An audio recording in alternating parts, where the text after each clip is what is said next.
Thank you. I think I'm there. You are there. Thanks, Paul. You're welcome. Thank you. Okay, now I can see you. Thanks. You hear Okay. us, Paul?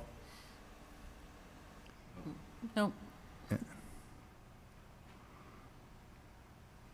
Unmute. Okay.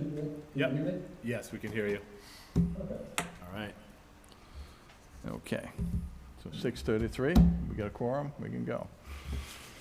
All right, all set. Good evening, everybody. Welcome to the Mashpee Conservation Commission meeting for Thursday, November 13th, 2025.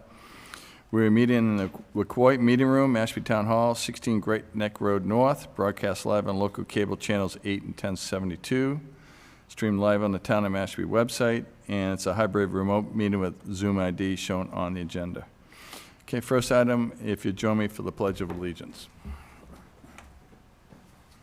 I pledge allegiance to the flag of the United States of America and to the republic for which it stands, one nation, under God, indivisible, with liberty and justice for all. Thank you. Okay, first item, we'll jump right into the hearings. We'll start with the RDA for 45 Nehoyden Road, Richard Gorby and Jennifer Adelman. Proposed work to be a front entry bump out addition on an existing deck, a living room addition in place of an existing deck, and a primary bathroom closet area, bedroom addition on backside of the house. Representative is Synergy Home Improvements. So, good evening. Good evening.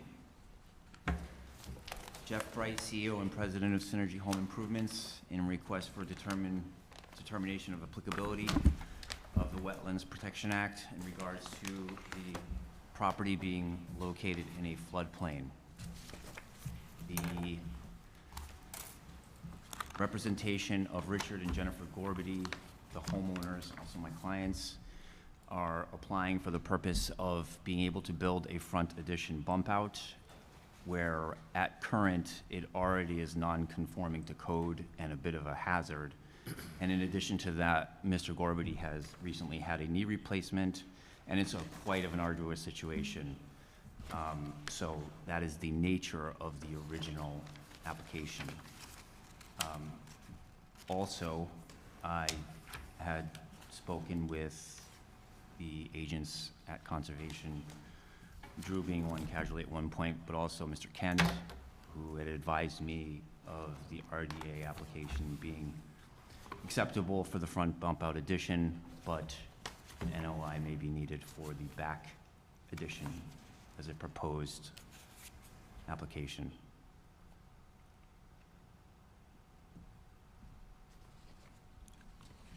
Does the board have copies of this existing and proposed plot plan and drainage calculation? Should have the drainage calculation, I believe. It's in the, I have copies of that if you would like it. okay. I think they have it in their packet, but if you May want to I hand them out. Sure. approach and distribute? My office did email today, thinking perhaps that wasn't provided. So I want to make sure that that wasn't included, even though it is delineated on the plot plan. There's an actual drainage Thank you. calculation.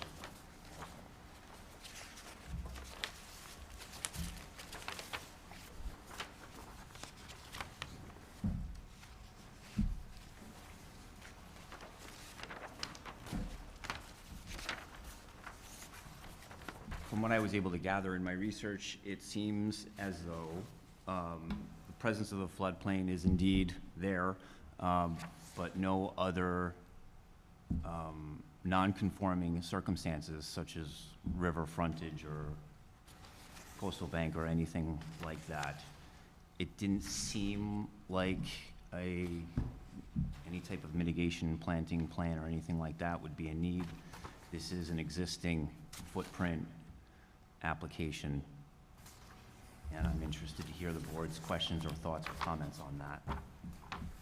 Okay, thank you. All right, go to board members. We'll start with you, Paul. Any questions, concerns? Yes, in looking at the plan, it looks to me as though, I know it says approximate septic tank location, but it looks as though the footers for those piers, and I believe they're down 4 feet, they look to be right over the tank.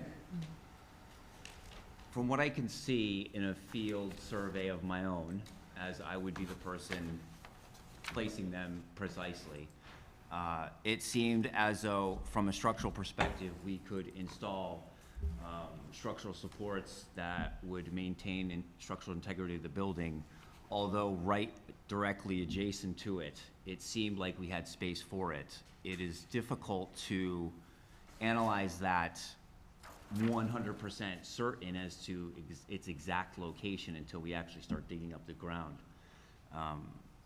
That wasn't necessarily something I was going to do, you know, as that is a technical commencement of work, right? So I was really looking for, you know, the commission's and zoning board approval as well, to address the nature of exactly what that structural plan would look like as far as down to the 1/4 inch, let's say. So that is a you know, a potential issue. Yes, I do trust that by survey, that is exactly where the tank is, but as we probably have all learned over the years, you know, depending on exactly where it is would dictate what we could do there. So tell me then what happens if the tank is exactly where it's shown on this diagram? You're not going to be able to put the support structures in as proposed. Well, that's the thing. It's very close, depending on the beam support used, and what the makeup of the structural, what the structural plan would look like. For example, if, let's say I was restricted of using only a certain size member of a beam that was not very large, well then, and I had to put a piling right at that edge of the building, then that would be obviously a challenge and that wouldn't work. If it comes down to, you know, the idea where we need to use, you know, a steel beam or something that has a greater integrity, where we would be able to draw up a, you know, proposed overhang of that section right there, all the while staying within you know, within building code. We would have to assess that, though. I would have to identify exactly where the tank is, like, in the field. Okay. Mr. Chairman, I don't have any further questions right now. Okay, thanks, Paul. Rich? I guess just to kind of piggyback off Paul, so your structural or where these pilings are going to go is dictated when you get going with this. Pretty much, and unfortunately, I mean, I would literally have to be present and basically manually dig a hole, right? Because, you know, if I can put, you know, a 14-inch steel beam under the building, and I can have a, you know, an overhang of, based on the width of this building, yeah, exactly, if I can cantilever at 3 feet, then I'm confident that we can make it. But, you know, if it's, let's say that tank is actually 2 feet further under the deck, then I'm not actually sure. So, so that's, yeah, that's pretty much my position there. Going as it is drawn, it's possible to frame that. It's actually even more so possible to frame it with the adjacent proposed addition next to it, actually. If it were standalone, it would actually be a little bit more tricky. So, yeah, unfortunately, I have no exact determination until I can dig a hole. Okay, what's that? Sandy? Seems to me that with all these iffies for the back part of this design, that should be an NOI because of all the concerns with the septic. Like if it has to be inspected by the Board of Health, if it doesn't pass, then it's going to have to be a new septic, correct? And then if we have questions, as Paul said, about where the footings are going to go, but could we, approve the front, it's a proposed just entryway as an IDA? and But we then- can always put a condition Yeah. on it to say if the Yeah. septic tank needs to be moved, that they have Right. to come back with a, Right, with a, be an NOI then. yeah. Right, for septic, for yeah, because it's in the flood zone. Mhm. But Right. if you can design, design around it, the structural, let's say you put a footing next to the tank and you can Okay. cantilever out, then Right. Okay, that would make sense. that works if you want. We Yeah. can do it that way, so. Yeah, I mean, I think that would work. Okay. All right. Answer my questions, so I'm all set. Drew, anything? My only comment was, it was a little hard to tell from the plan what's inside elevation 12 versus zone X. You can see the dashed lines there on the plan, but I'm not sure where, the actual project locus, where the work is actually occurring, if that's inland subject to coastal storm flow, or is it in the X zone?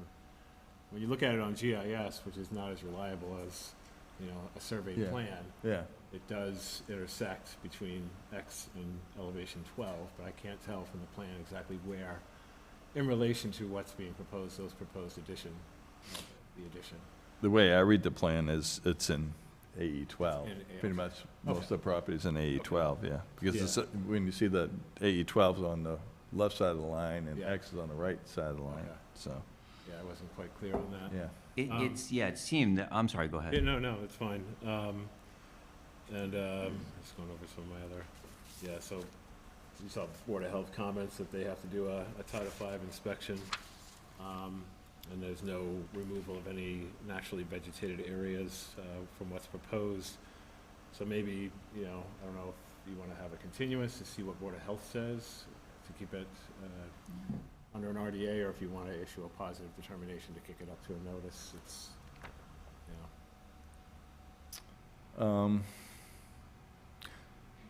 Yeah. I Can we- understand that the addition is in the resource area, and that's typically the subject of a notice. No, some intent, yeah.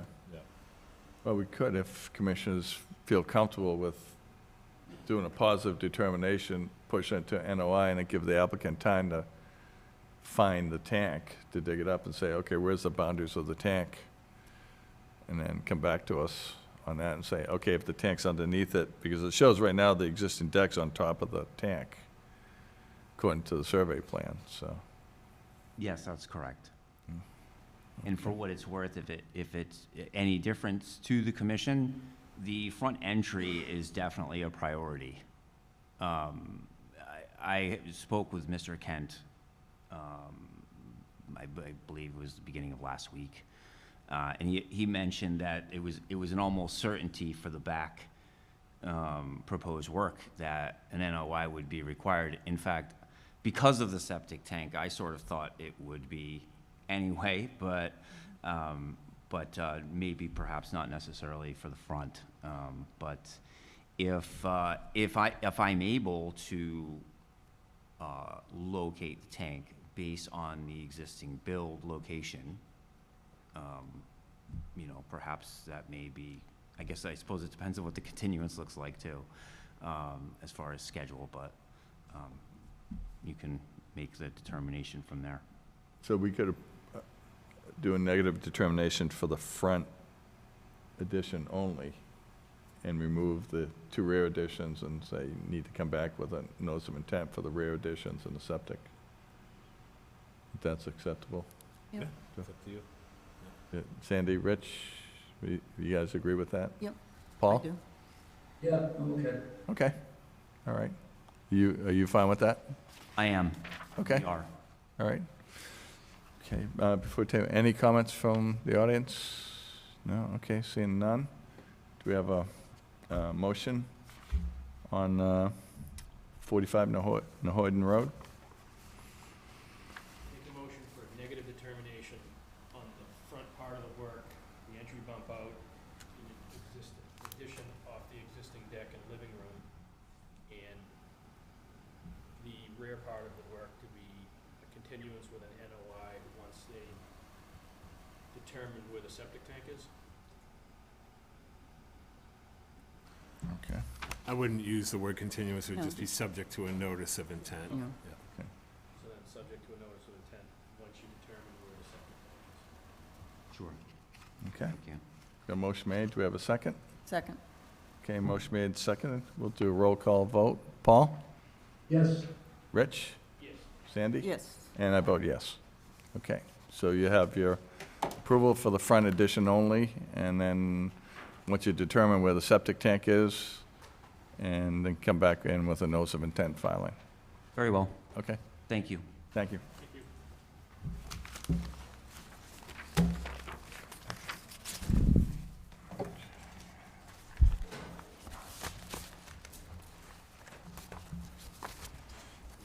Okay, next item, notice of intent filing, 367 Mashpee Neck Road, Gary and Linda Oldham. Proposed raise and rebuild of single-family dwelling with town sewer connection. Representatives Cape and Islands Engineering, continued from October 23rd, DEP number 433372.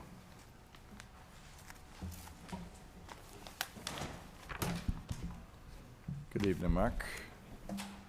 Good evening, Mark Dibb with Cape and Islands Engineering, representing Linda and Gary Oldham for the property at 367 Mashpee Neck Road. We filed a notice of intent request for the raise and replace of the existing house at the property. The existing site consists of about 10,512 square feet. It's developed with an existing house and driveway to the on the left side to the first floor entrance, and a gravel access path to a lower level entrance on the right side of the building. On the site plan, the top drawing represents the existing conditions plan. The resource areas on the site consist of Shoestring Bay off to the east. We located a salt marsh and edge of salt marsh just west of that, as well as there is a existing drainage swale that is in between the salt marsh and Mashpee Neck Road. And then as you come into the property that crosses Mashpee Neck Road, and on the site, there is a coastal bank that's defined based on the slope and the location within the flood zone. And there's also two flood zones delineated. The flood zone that you see running partially through Mashpee Neck Road is a flood zone line between the velocity zone and AE zone, which is also the Limwa zone, so it's the limit of the coastal A. And then inside the property is another flood zone, which is the line between flood zone AE 11 and the X, and that's the line that runs just to the east of the existing house, and also kind of ties into that lower kind of drive under door that's on the northeast side of the house. The project consists of demolition of the existing dwelling, then building a new flood-compliant foundation per the proposed site plan below. That foundation will support the larger rectangular area, which is 42 by 27.5, will be the foundation for a modular build home that will go on that. And then the garage located to the left side of the house will be built from there separately. We've provided a mitigation table based on, so in the site plan, you'll see two sets of buffer zones. We did want to provide the buffer zone to the salt marsh. That is the first 75-foot buffer on the plan. And then there's a second 75-foot buffer from the coastal bank, and the table reflects the buffers from the coastal bank, which is the most landward resource area. We've identified every 10-foot and 5-foot strip of development existing and proposed, and the resulting project created a net increase of development in the 75-foot buffer of 151 square feet, which we have provided the required mitigation based on, those different 5-foot intervals of almost 500 square feet of mitigation. The plan does also include essentially the landscape. It doesn't include every plant detail, but it includes the different land uses, grass, landscaping, and there's a code for that. There's the darker green mitigation areas. There's the proposed replacement of 5 trees on the site, as well as the natural areas that will continue to remain natural for the project. We did submit nitrogen loading calcs. One thing, we had confirmation from the health department that they would allow this development to remain on the existing leach pit until the sewer comes along, which is, I believe this must be the number one next area for sewering, so literally months, not years. So the nitrogen loading calcs show almost a 0 nitrogen loading because it's assuming the proposed condition is that this house will be connected to sewer in that area. We did review the flood exceedance maps. The 2070 map, I used the back, those maps are very high scale or low scale, kind of zoomed out. I used the back corner of the existing house, and it said even for the 2070 scenario, there could be as much as 3 additional feet of water, and given that elevation's somewhere around 13 feet, even at 2070 levels per those maps, could show a water level for a storm event up at elevation 16 or so. Based on the flood code, this house is being built first floor at 17, and so all utilities will also be at 17. It should be a significant improvement over the house that's there, that both the first floor at 14 could be affected, as well as technically even the lower level, the basement level of the existing house could be used as livable space and probably has utilities in it as well. So the proposal would be a significant improvement over what's there as far as flood code and flood resiliency goes. We did provide, since we were increasing net development, when I say development, I'm talking hardscapes, house, basically anything other than natural areas in the 0 to 75. So we did provide a waiver, detailed waiver. I'd be happy to go through that if there's any questions on that. With that, I'd like to go back to the commission if you have any questions. Thank you. Okay, thanks, Mark. Okay, we'll start with you, Paul. Hi, Mark. Sorry I'm not there, but I am here. What I would like to get from you for a figure is the distance from the shoreline of Shoestring Bay itself to the corner of the proposed new building where that gravel driveway is.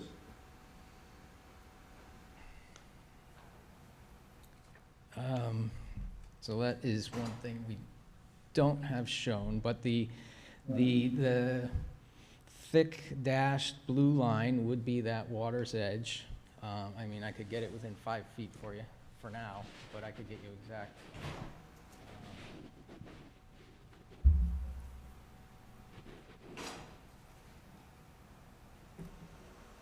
Basically going to use the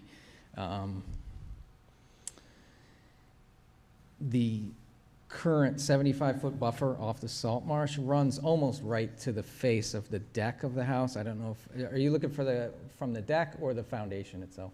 The foundation itself. Okay.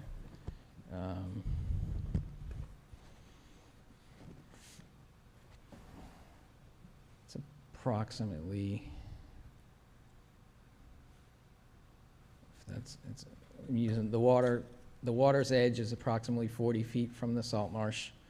And then the buffer line is another 20 feet, so 75 plus 40 plus 20, so that is approximately 130 feet. Yeah,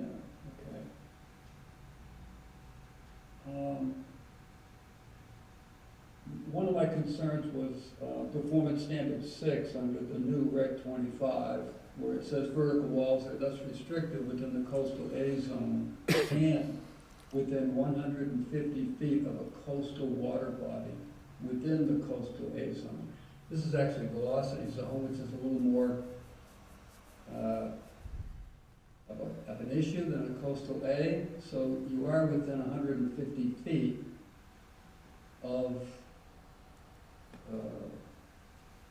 not being allowed vertical walls.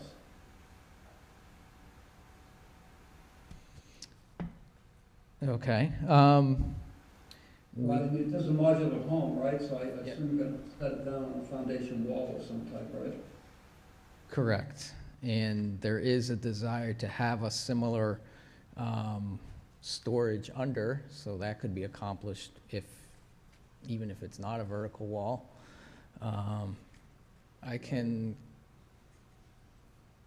Can you just, so I can just highlight it, which section again was that, performance standard? The new Reg 25, it would be performance standard 6. Right down towards the very tail end of the very last paragraph in performance standard 6. It's actually it was existing in the previous version, yeah. Almost word for word from the old Reg 25. Yes. Okay. Okay. I do think I was relatively accurate on that distance, so it does look like we might have to do something regarding that regulation. Yeah, I couldn't do it on my laptop, I didn't have a paper copy, and I was planning to be there tonight and bring my scale, so I thought I'd ask you, you're the engineer.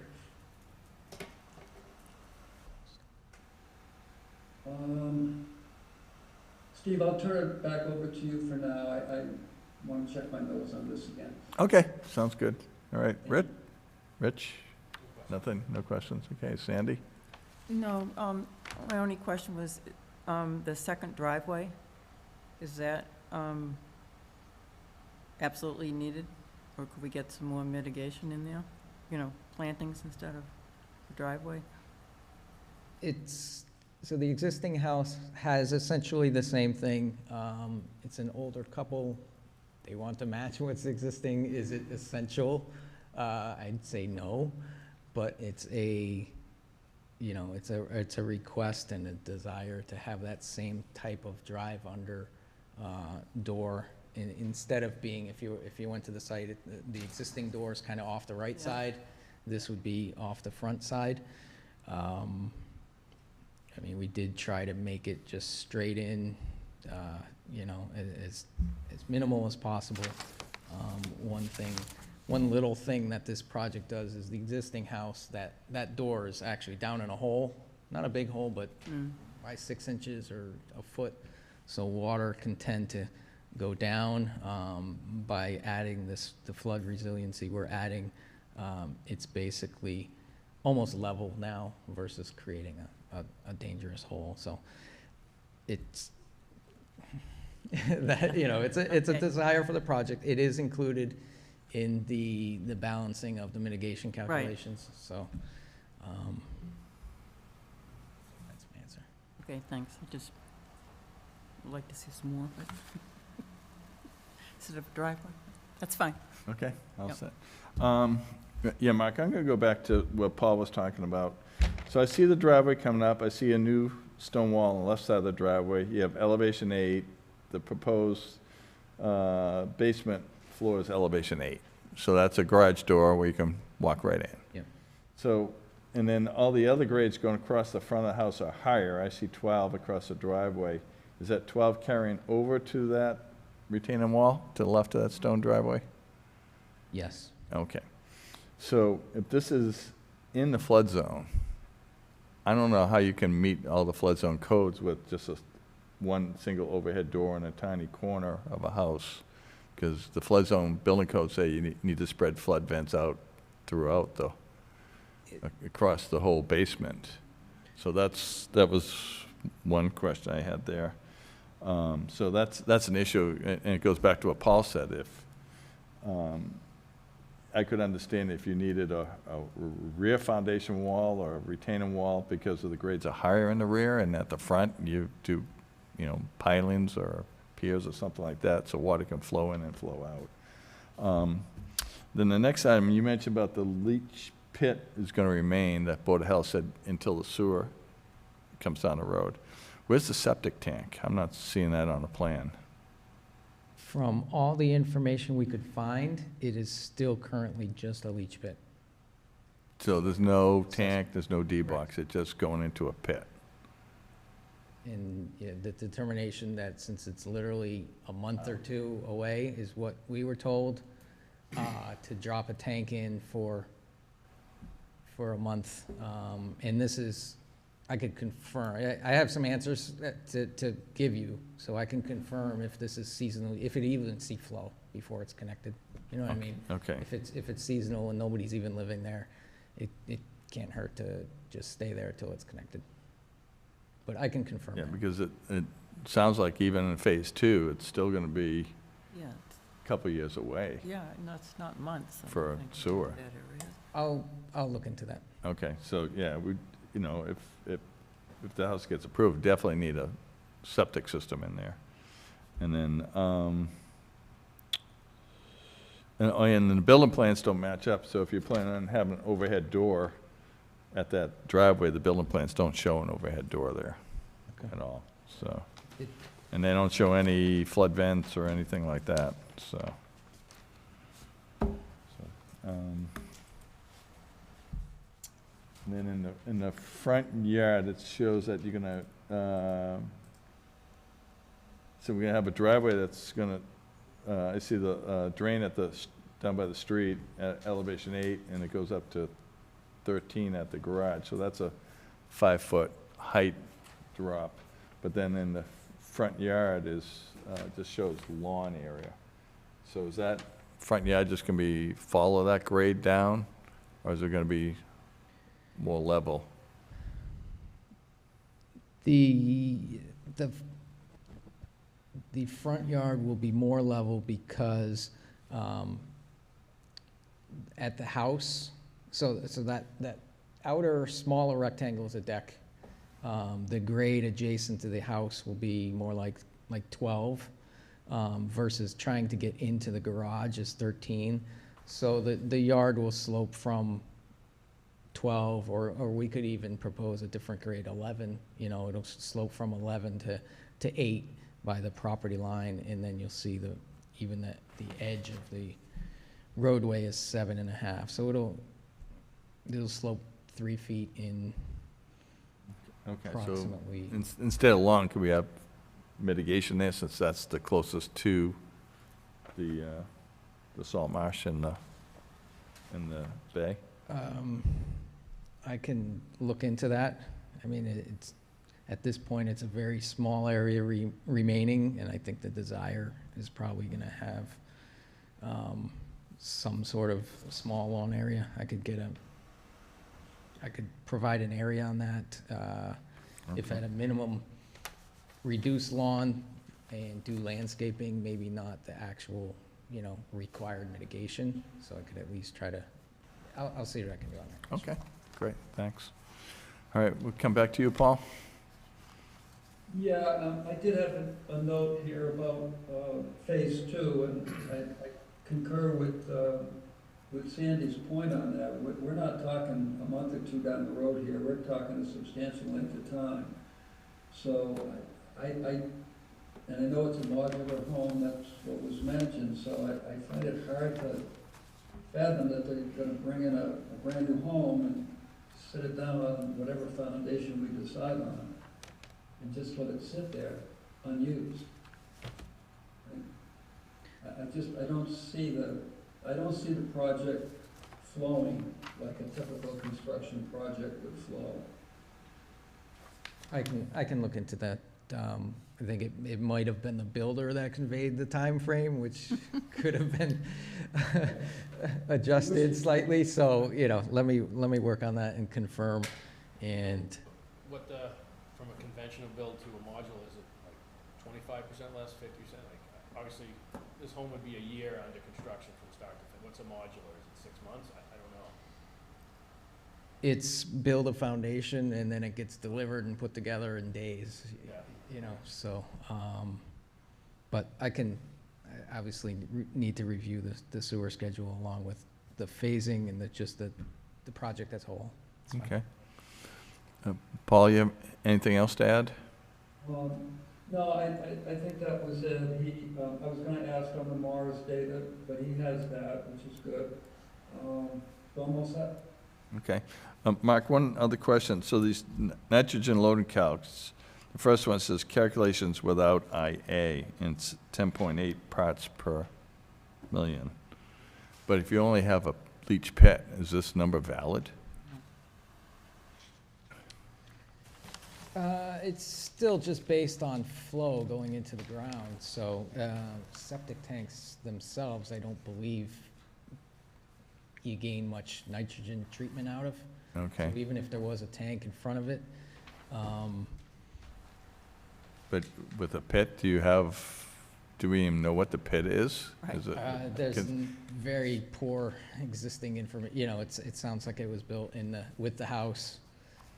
It's been a seasonal house for 40 years, so the It might pit be just dumping like the other one. hasn't had any issues. But yes, it's the stuff comes out of a pipe into a pit.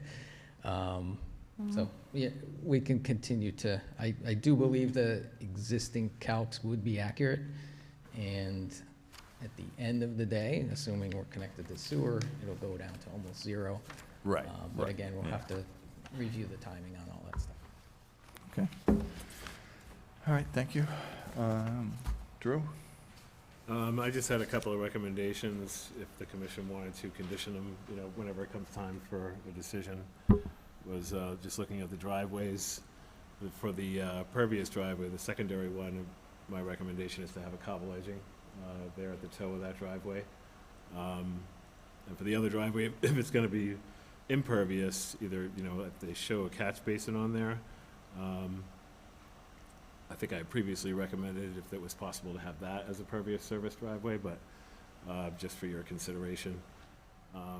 And Mark, you said you had heard from Board of Health about their being fine with this leach pit. Was that fairly recent? Because the comments they put forward for this meeting today, which we received today, says it has to, if a house is to be built, it has to comply with Board of Health standards for an IA system. So I don't know when your Yeah, it conversation was happened. conveyed through the builder that they were gonna allow it The to Board of stay, Health, so. the agent just provided his comments today, Yeah, and that's what he said. I'll have to review all that. Okay. And just on the driveway on the left, we are just matching, you'll see, the grades do essentially match what's existing. It's just relatively steep, so we're requesting it to remain paved versus, that slope and gravel and. Yeah, I only bring it up because there's been a lot of work done on Mashpee Neck Road in this area for stormwater runoff. So any way we can reduce that, sedimentation getting into the road, stormwater runoff would be really advantageous because there's been a lot of work done in this area to prevent stormwater runoff from reaching Shoestring Bay. Yeah. I mean, Yeah, definitely, yeah. yeah, there's a chance the pavement could increase runoff, but there's also a good chance it would reduce gravel and, Sure, the actual sediment, so. understood. The main thing was the slope. Yeah. It's just, you don't want a gravel driveway on a steep slope. Yeah, understood. And again, we're not making it any steeper, it's just, it exists as a relatively steep driveway. Okay, so, anybody in the audience have any comments? Okay, seeing none. So it seems like there's some unanswered questions here. Would you like a continuance? Yeah, I think that the next available meeting's fine. December It's 11th? December 11th, yeah. Yep. like to read. Will that this give you down. enough time to Yeah. go through everything? Okay.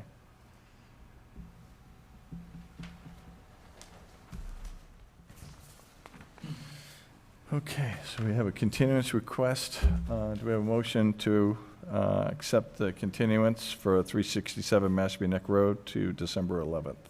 So moved. Okay, do we have a second? Okay, motion made second. Roll call vote. Paul?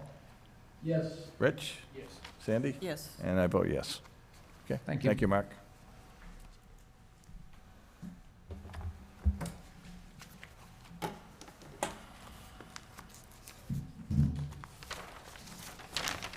Okay, next item on the agenda is a notice of intent filing for 17 Sandollar Lane, Maria McDonald, Sandollar Lane Nominal Realty Trust, proposed septic system repair. Representatives is GeoCape Environmental Consultants, continued from October 23rd. DEP number is 433373. Thank you.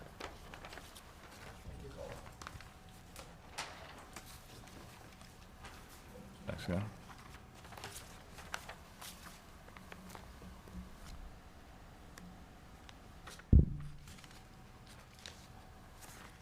Good evening, Glenn Harrington, GeoCape Environmental Consultants, representing the property at 17 Sandollar Lane. Was here before you on the 23rd, presenting a Title V design plan for the existing dwelling, which is 4 bedrooms. The septic that was proposed was included advanced treatment, a pump chamber to 3 500-gallon chambers pumped out into the driveway. There were comments made for the continuance in order to check the plumbing to possibly put the tank and pump chamber out in the front yard, and also if the tanks were to stay in the back, then a mitigation plan be prepared, and also to show restoration for a replacement of the birch and oak trees that would have to come down for the leaching area. So a mitigation plan was prepared. I handed it out, but I had submitted it to the agent, which I believe was sent to you. And then there was, we did finally get a plumber into the basement to look at the plumbing.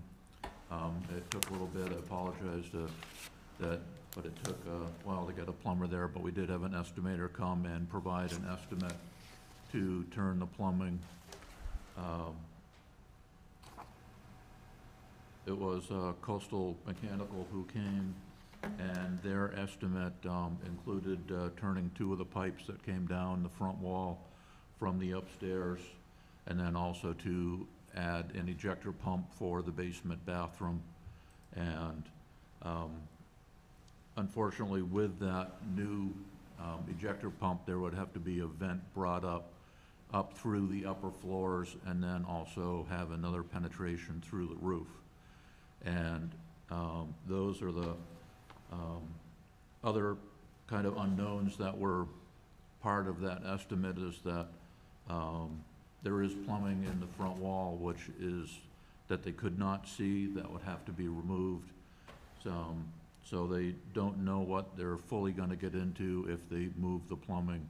And the vent going up through existing finished space and through the cedar shake roof is gonna add considerable cost to this. Because the estimate just was for the plumbing, it did not include any of the construction or repair work for the house. So at this point, I believe that is, those costs are gonna be exorbitant, and that the best location now is for the tanks to be proposed as designed. So the mitigation, vegetation mitigation plan would mitigate and cover any impact of the installation of the tanks in the back. And at that, I'll take questions. Okay, thank you. All right, Paul? No, I'm all set right now, Steve, thank you. Okay. Rich? Questions? Okay. Sandy? No, no questions. Okay. Yeah, Glenn, thanks for doing that, figuring out price. So I saw the estimate is $7,600 from the plumbers, but you think it'd probably Yeah. 3 times that for If it was the straight construction? 7,600, we wouldn't be talking right now, it'd be done, but there Yeah. were so many other issues and strings attached to doing that, that we really feel that those numbers are gonna be astronomical if we tried to do it. Okay, all right. Yeah, because before the meeting, I looked up and said, the homeowner purchased this house in 2014 for $195,000. And it's on the market right now for $1.6 million. So, but then in the long run, there's a lot of, remodeling gonna need to be done, so, Right. it's not just a dollars and cents type of thing, Understood. notice, yeah, so, okay. The mitigation plan is pretty good. It covers that whole rear area. And then you have a red line that's out behind where the tank and the mitigation area? That's the limit of work. Limit of work, okay. And the siltation. Okay, so what type of erosion control, what type of erosion control are gonna be, you're proposing there? Silt socks. Silt socks, Staked in the ground. okay. Is that shown on the plan? I'm not, It is. It's on the full Title V plan on page we've got a couple different plans here. 3.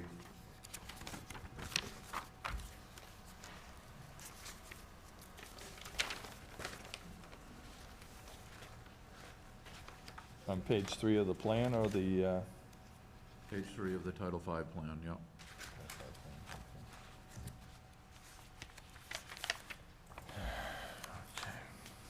Three.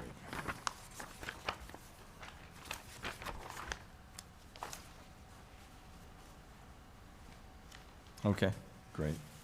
All right, thank you. All right, Drew, any comments? No comments. Good. You all set? Okay. Okay, anybody in the audience? Okay, seeing none, any more questions from members? I just assume is it a 3-year mitigation plan for this or 1? I would suggest probably 2 would be sufficient for this square footage.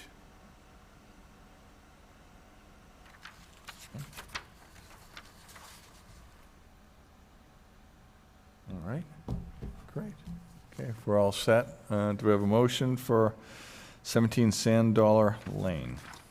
So, Make a motion to close an issue at 17 Sand Dollar Lane with following conditions, silt fence, silt socks around the perimeter, work of limit, and a 2-year mitigation plan. okay, do we have a second? Second. Okay, motion made, second. Go to a vote. Paul? Yes, Okay, Rich? Yes. Sandy? Yes. And I vote yes. Thank you very much. Thank you, Glenn.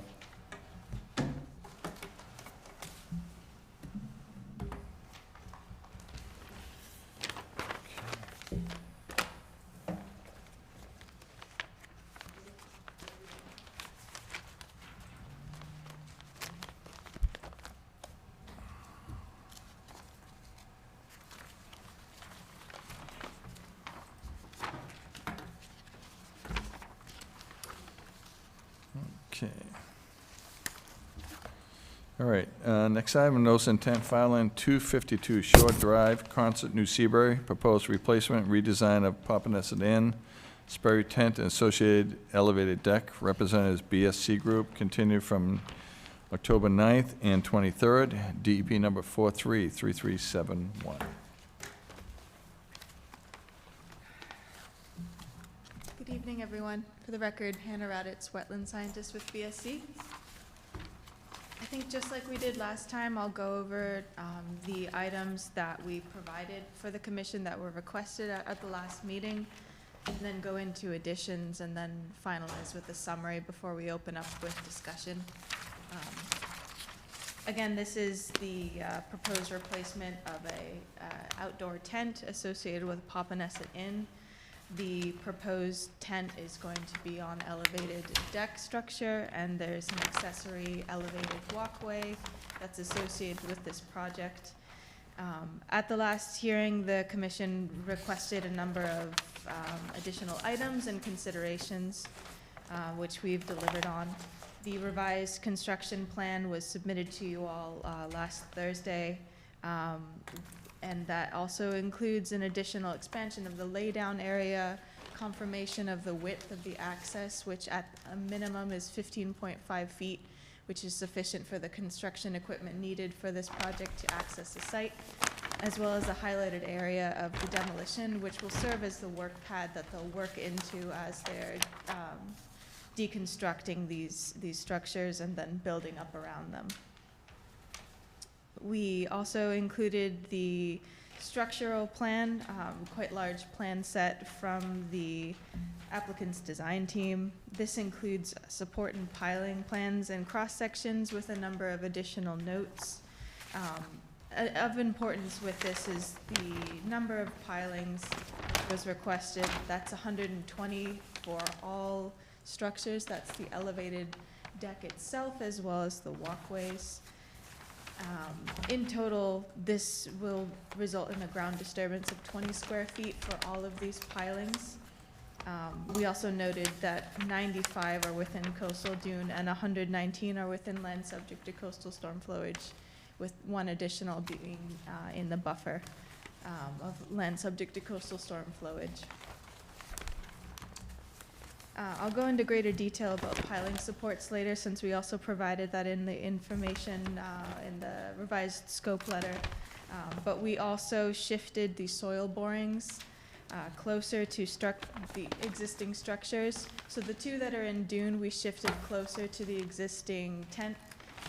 There won't be underneath the footprint because these ones are critical for the design, but they are closer to the structure, which allows us to push that access closer into the existing building. And one of them is underneath an existing elevated area, so they'll do the demolish work for that to access the area to do that soil boring. The concrete ramp, which is at the northeastern edge, which connects the elevated walkway to the private way, has been replaced with a paver path instead. This is still ADA compliant, but it's less of a large object, less full within that flood zone. We also updated the waiver with these scope changes and minor changes to impact calculations. On that note, I'll go to additions, which weren't necessarily requested.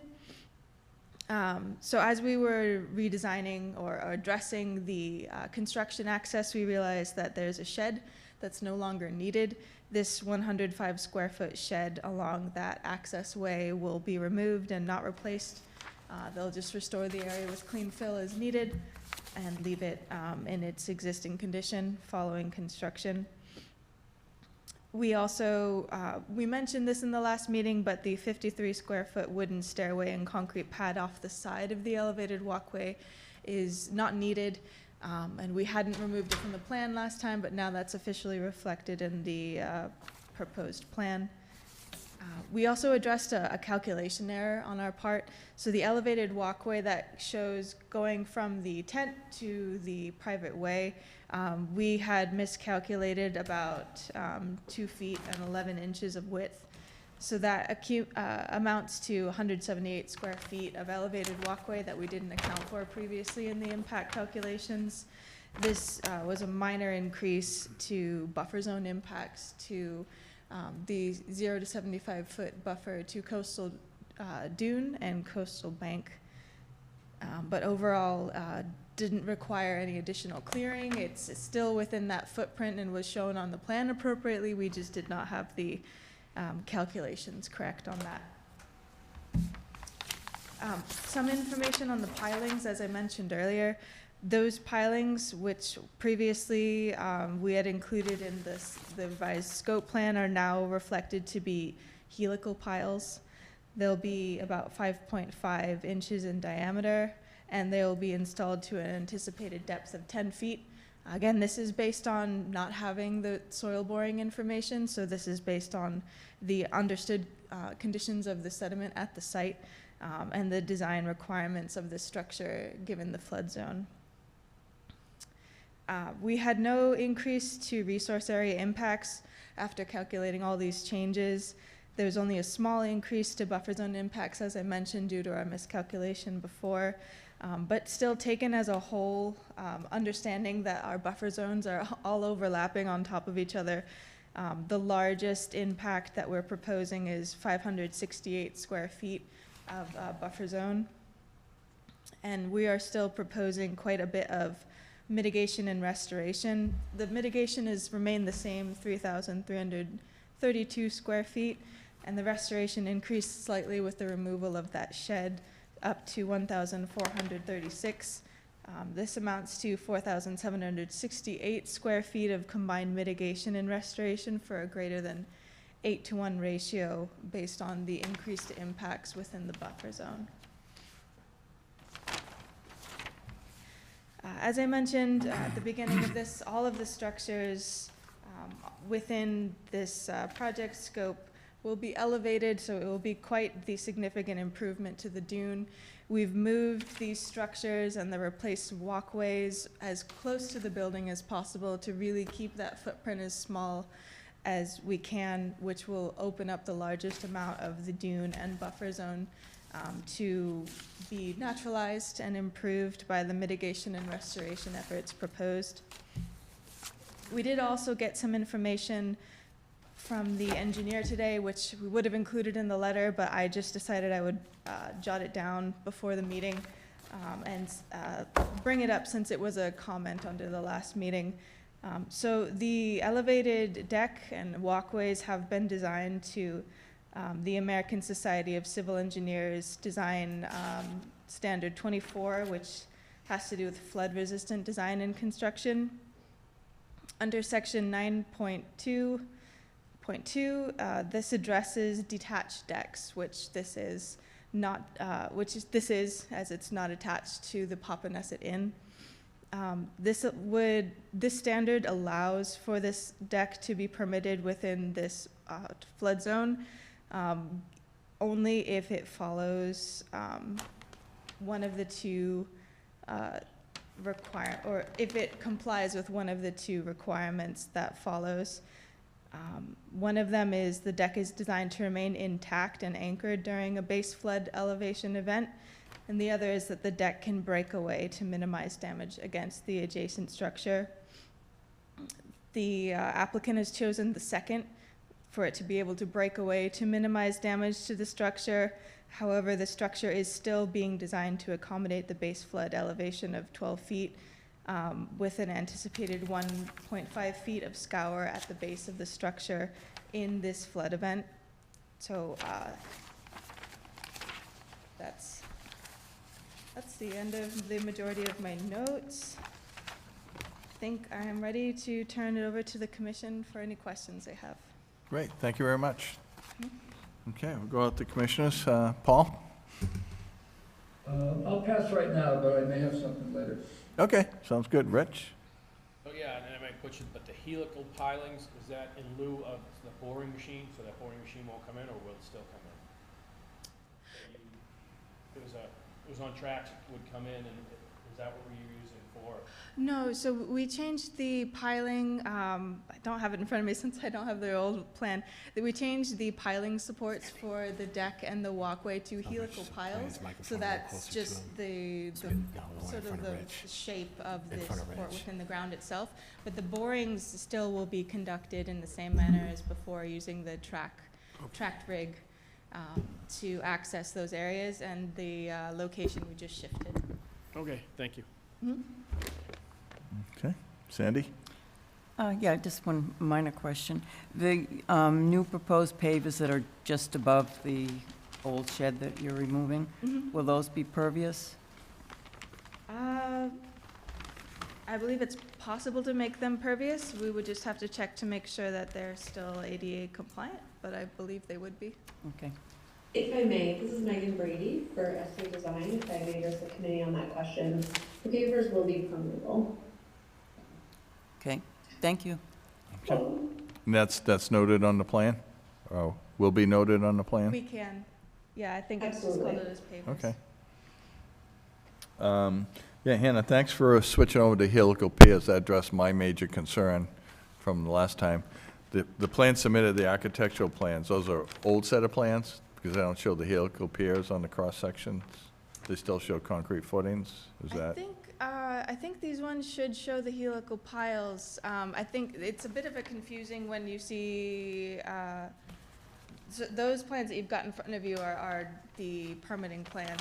But the full set of plans, which was submitted to conservation, we didn't print extra copies of, so I don't. think Right, I that- saw Yeah, the actually, helical We do have layout them here. plan. Yeah, Yeah. If you wanted to see them, we do have them. Okay, Yeah. yeah, I'm just saying in this set here, when I looked at the detail section, it's, it showed the stair section and showed concrete, so it looks like an older plan. Yeah, so- those might be the old, I think our cross-sections showed the change to helical. Okay. I think you've addressed everything else that we asked for. So the helical piles be driven by, I assume, a track machine that you come in there, and you got 120 piles there. Yeah, So- most likely, they might use a larger machine than the soil boring machine, but they'll have certainly the space for it. They'll use that demolition area to be using, to be installing the piles. Okay, and then everything underneath the new deck will be, since you're gonna have anywhere from 2 to 3.5 feet of open space underneath it, is that just gonna remain sand, where sand can just flow underneath? Yeah, my understanding, and Brian can correct me if I'm wrong, is after they install those piles, they can bring in sand to restore the grade that it was at previously, and then they will just leave that as is. Okay. All right, thank you. Paul, No, I'm good, Steve, thanks. you good? Okay. Drew, you have some comments? I'm good. You good too? Okay. Okay, any comments from the audience? Okay. Seeing none, I guess we're good to go for a vote. Oh, yeah, I would have one just recommendation as a condition for mitigation monitoring. Okay, Yep, for the plantings. a 3-year? Yeah. Okay. All right, so, any other comments from commissioners? We're all good? Okay, yeah, I think everything's been addressed. So do we have a motion for 252 Shore Drive? Make a motion to close an issue at 252 Shore Drive, with the following conditions: a 3-year mitigation plan, and do we need to see the pervious pavers on the next set of plans, or is that? I think they were added to the revised plans, weren't they? Is that what you said? I think we will need to make a note. I'm not sure if we've got exactly that they're permeable, so Okay. we'll need to revise. Okay, we can keep that as a condition. Sure. So, yeah. Okay, Is it? motion made. Do we have a second? Second. Okay, motion made, second. Do roll call vote. Paul? Yes, Okay, Rich? Yes. Sandy? Yes. And I vote yes. Great. Thank For you. your time.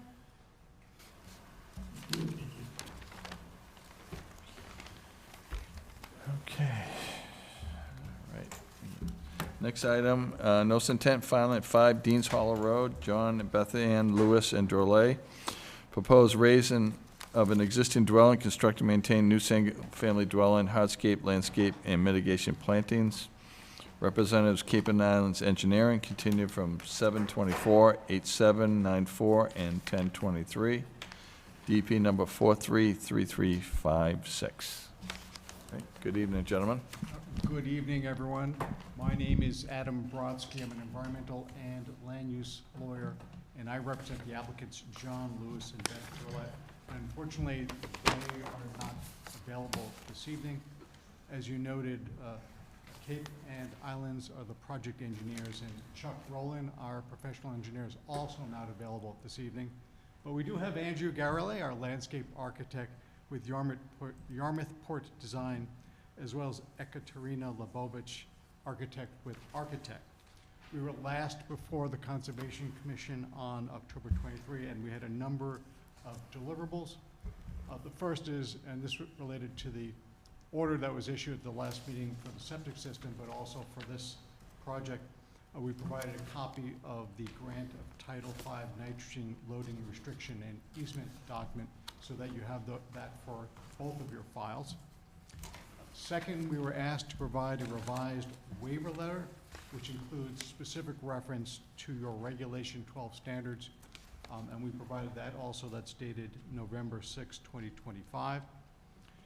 You may remember that the Thurstons, who live next door at 9 Dean's Hollow, had a number of concerns, which Mr. Thurston presented both in writing and verbally. I consulted a number of times with the Thurstons, and those conversations resulted in minor changes to the project, which are reflected on the site plan, and I think it's fair to represent that we've resolved the Thurstons' concerns. So we've submitted a revised plan from Cape and Islands.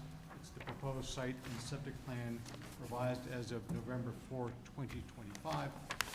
And as a result of those conversations, it was decided to leave the proposed retaining wall on our site closest to the Thurstons' property, where it's shown on the plan. It's approximately 4 feet from the Thurstons' retaining wall, which allows us to construct and maintain our wall without getting closer to the Thurstons' wall. It allows the Thurstons to maintain their wall.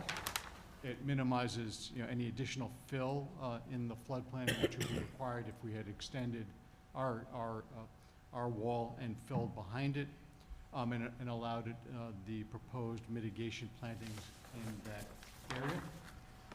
We also, on that side of the project, removed the yard drains from that area, and we shifted our dry well further away from the Thurstons' property, so it's approximately 9 feet from their property line. And again, that was done to address concerns that somehow water that will be infiltrated through either the yard drains or the dry well would somehow impact Thurstons' retaining wall. We provided details of, also of the proposed modular wall as requested by the Thurstons, and we did provide all of this information to them prior to this evening to make sure that they had seen everything and were in agreement. And that detail is reflected in Yarmouthport's landscape plan, which is revised as of November 4, 2025. And Angela will discuss that for you this evening.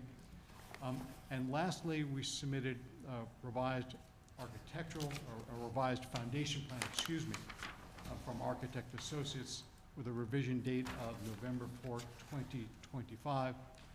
And Angela will speak to that. And as you'll see, there's actually a belt and suspenders approach with respect to the flood openings. And so we provided details showing that the skirting has sufficient openings to demonstrate compliance with Massachusetts Building Code and International Residential Code requirements for those structures within the flood zone. In addition, architect recommended that we also provide smart fence in the skirting, so we both have skirting which meets the free of obstruction requirements, as well as smart fence to ensure that floodwaters will be able to move under this structure. So with that, Andrew, do you want to just discuss the modular wall, and then I can have Eka explain the flood openings? Yes, Andrew Garrelay, registered landscape architect, Yarmouthport Design Group Incorporated. Yes, in the center of the landscape plan at the bottom of the page, I provided the detail of a modular block wall. I used Allen block. It will either be Allen block or equal, different brand, but equal. So it's a shallow excavation, compacted gravel underneath, and backfilled with gravel. And at the bottom, there is a drain pipe that will also go to the dry well. And near the top, we have some filter cloth so that the loam soil at the top stays outside of the gravel so it doesn't infiltrate and clog it up. We also, I think, might not have been mentioned, well, also, and it doesn't really show in this detail because this is of the walls, not so much of the soil, but we'll keep that soil down about 2 inches from the top coping of that wall to make sure that water is not spilling over the top of the wall from rain that is captured within the confines of the retaining wall. And I think everything else on the landscape plan is the same as the last time that we presented, and I think everybody was fairly satisfied with that. We've got a good wildlife corridor going around 3 sides of the property, in between the abutters retaining wall and our retaining wall. We have bayberry where wildlife can move through freely in that area and not be inhibited by the retaining walls.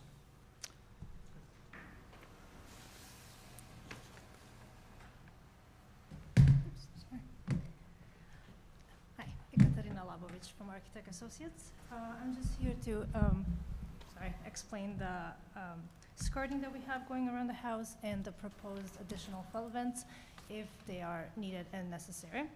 The skirting currently provides enough square footage enough square inches of opening for the floodwaters to come in and out. So our enclosed area is 1,936 square feet, and we are providing a total of 2,016 square feet of opening only with the skirting. In addition to that, we're proposing to add 5 flood vents that will basically cover double the area. And that way will be covered in any potential flood event.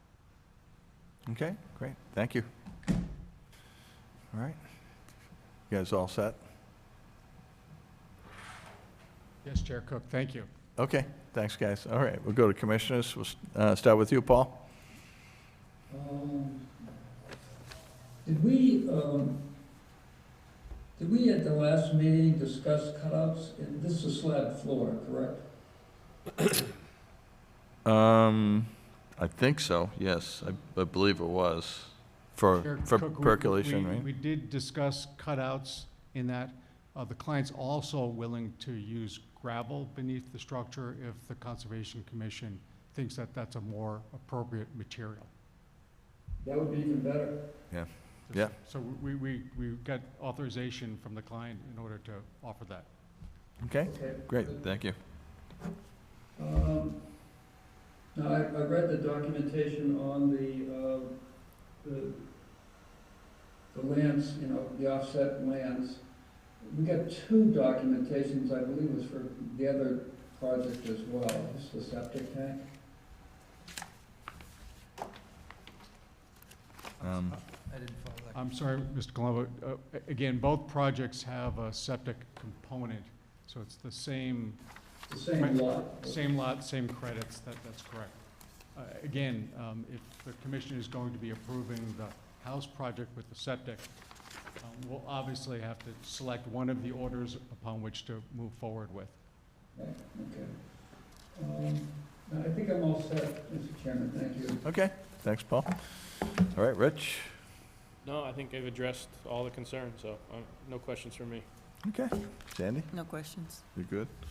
No, thanks for making all these changes, really helpful. I think it clears up a lot of issues there. Andrew, one of the questions I had on the plantings around the wall, you have the northern bayberries. What's the height of those bayberries? Well, they can grow up to 9 feet tall. 9 feet tall, okay. You don't usually see them growing 9 feet tall around here because the wind kind of keeps them down a little bit, but I'd say 6 feet. Okay, so provide a good buffer on that wall for, And good industry. food source as well. Okay. And you guys have no, I understand that when you spoke to the butters about the 2 walls nearing each other with a 4-foot separation, are you guys concerned with any channeling running through there in a storm event? No, I think Chuck addressed that last time, that this is more of a still water rise in flood, and if it's directional at all, it would be coming down the two streets, and the abutters' property is all elevated with retaining wall, and that would be really buffering anything that would come this way. So I don't think there's gonna be any, and he didn't think there'd be any cross flow from front to back. Okay, great, thanks. Drew, you have any comments? Good. You good? Okay. So we need a monitoring, if we went forward with the closing issue, 3-year monitoring contract? Yep. Okay, any other conditions we need to put on this at all? Mr. Chairman, I don't think the basement floor on the plan states that it's gravel, so you might want to include that. Okay. Yeah. Okay. Plan to show that. All right. And I did notice that the elevation of the architectural plans don't show the flood vents, but your plan of the pylon show, you just tie those in together. That'd be just clarifying any issues going forward, so. Okay, great. Okay, any other questions or comments from commissioners? Okay, anybody in the audience? Okay, seeing none. Do we have a motion for 5 Dean's Hollow Road?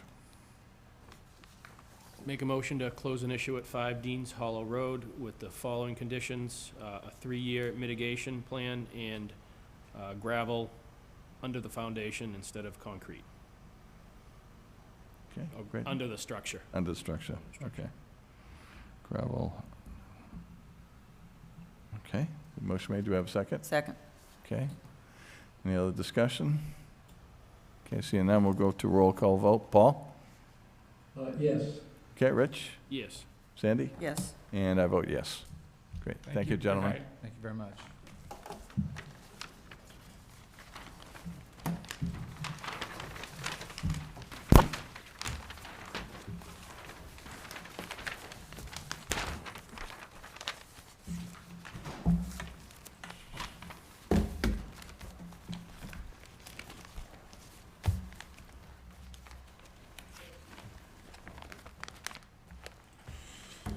Okay, next project is 399 Monomoskoye Road, Tranquility Developers LLC, proposed reconstruction of existing deck and redeveloped dock plan. Representatives Wet Tech Land Design.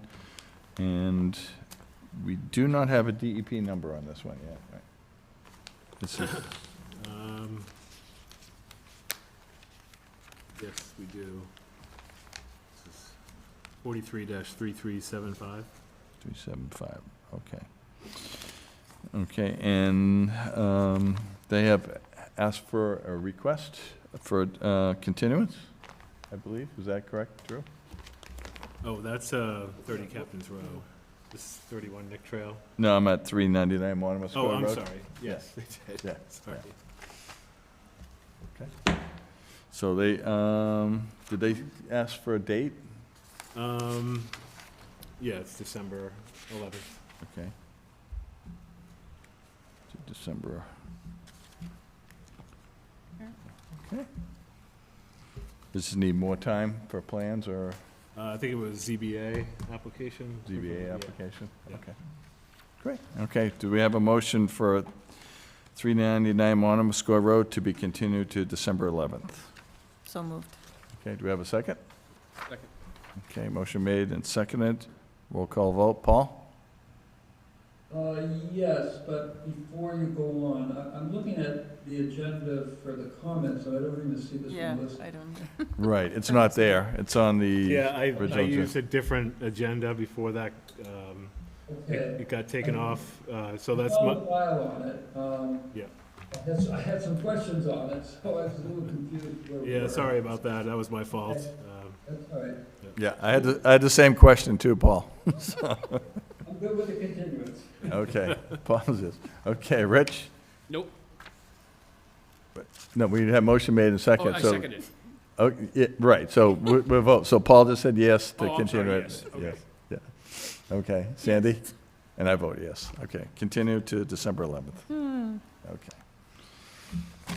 got past that one. Okay, next one, notice of intent filing, 31 Nick Trail, Neil Horner. Proposed upgrade of the septic system, representatives Marsh Matters Environmental. And this has DEP number 3375 in it, so that's what you mean? Okay, so let me go back to the 399. That does not have a DEP number yet? That's not. Okay. Okay. Oh, number there. Okay. Okay, great. All right, good evening, guys. Hi. Good evening, Chairman Cook, Mr. McManus, members of the commission. My name is Mike Ball. I'm a wetland scientist with Marsh Matters Environmental. I'm here with Pete McEntee of Engineering Works. We've submitted a notice of intent on behalf of Neil Horner, who's the current owner of 31 Nick Trail in Pompanesett. Property is currently under a purchase agreement. The existing system has failed, and therefore a new system is needed, and what is proposed to serve this three-bedroom house on a 6,500 square foot lot is an IA nitrogen reducing system in the front yard. This work will replace the existing soil absorption system, install a 1,000 gallon pump chamber, and modify the existing septic tank by installing a sledgehammer unit. Board of Health hearing on this will be next week. This is a property that is a flood zone only, so there's no other resource areas other than land subject to coastal storm flowage. If you look at the firm, the property is just inside that boundary in Pompanesett. Pete, do you have anything to add? Well, the existing septic system, the proposed septic system will be occupying basically the same location as the existing septic system. And the previous septic system was a low-profile system, which I suspect was due to its a 3-inch drop between the pipe in and the bottom of the leaching. And we've been finding that a lot of those low profiles, they don't have the bearing on the sand to be able to be stable, and oftentimes they'll push into the sand and therefore, not have any volume, any available volume to hold the effluent. So I've proposed a system that's a plastic infiltrator system with stone around it and stone underneath it to be able to have a good surface for the structures to sit on, so that won't happen again. We've also introduced a pump chamber so that we can be high enough above the groundwater. We're asking for a 1 foot reduction to the groundwater. We're going to have 4.2 feet is what we're proposing, but we want to get approved for the 4 foot separation to have a little bit of wiggle room, have a couple of tenths above what would be required. So basically it's the same footprint of the existing system, but I think it will last a lot longer than the previous one. And it also has the sledgehammer in it to help mitigate against the nitrogen. So it's the system is occupying, well, I should say the system is located in a lawn area right now, so there's no vegetation that's really going to be disturbed.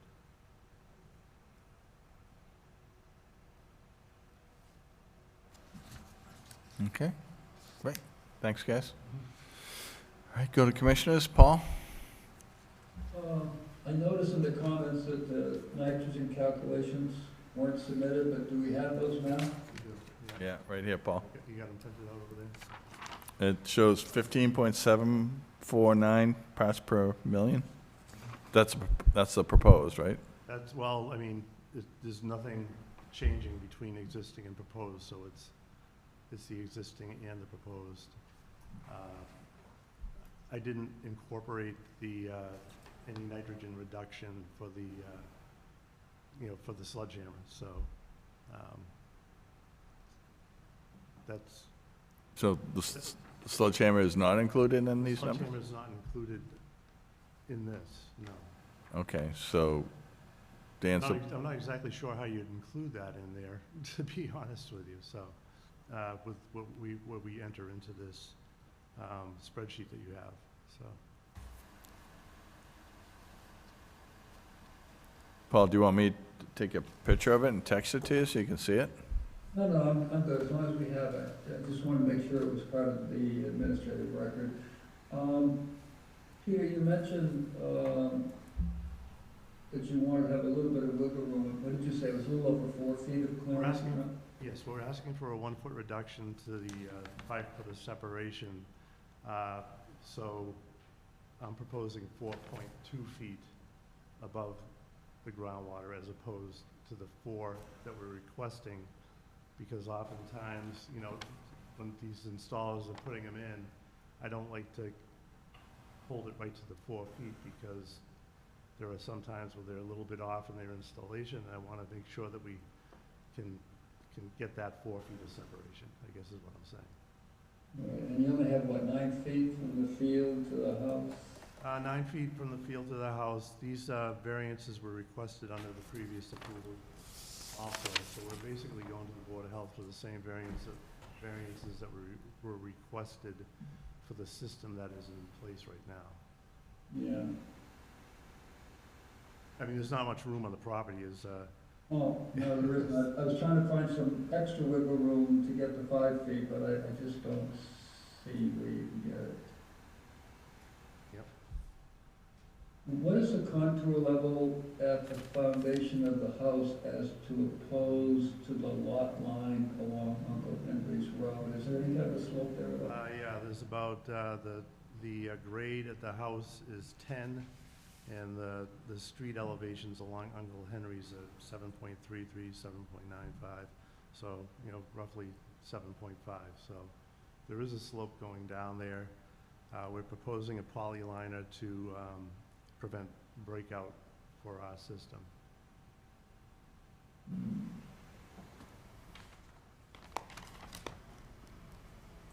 Wasn't any thought of like a small retaining wall of one kind or another to get that extra foot? I mean, foot's not a lot.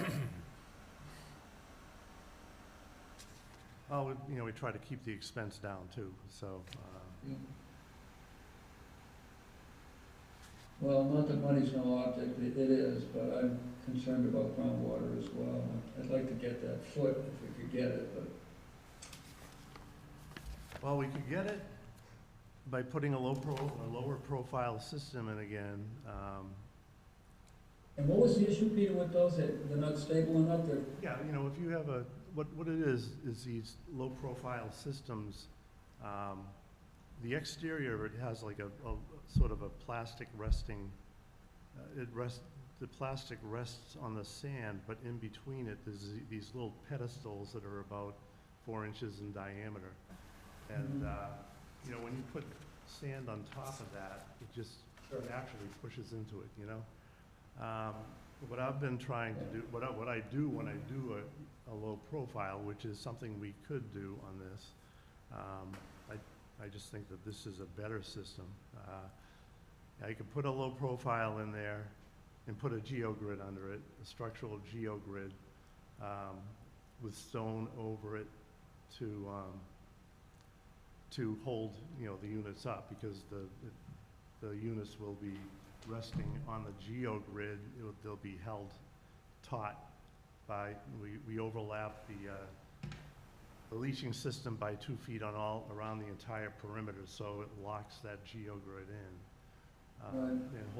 and holds the system up, but it's not as good as having your system rest on stone. Stone is really stable, so that's why I went with this system. I think it will provide more longevity to the system. There wasn't really that much. Let me see, it was put in 2015, so.